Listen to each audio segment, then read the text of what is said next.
Women, like men, should try to do the impossible. And when they fail, their failure should be a challenge to others. Women must pay for everything.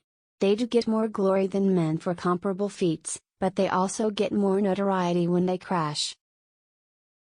The most difficult thing is the decision to act, the rest is merely tenacity. The fears are paper tigers. You can do anything you decide to do. You can act to change and control your life, and the procedure, the process, is its own reward. The stars seemed near enough to touch, and never before have I seen so many. I always believed the lure of flying is the lure of beauty, but I was sure of it that night. After midnight, the moon set, and I was alone with the stars.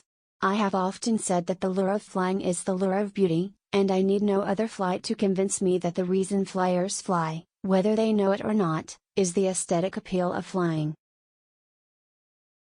The more one does and sees and feels, the more one is able to do, and the more genuine may be one's appreciation of fundamental things like home, and love, and understanding companionship.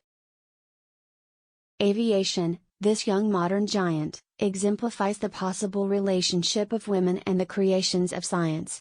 Although women have not taken full advantage of its use and benefits, air travel is as available to them as to men. Obviously, I face the possibility of not returning when first I considered going.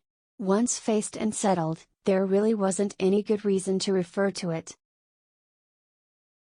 One of my favorite phobias is that girls, especially those whose tastes aren't routine, often don't get a fair break. It has come down through the generations, an inheritance of age-old customs, which produce the corollary that women are bred to timidity.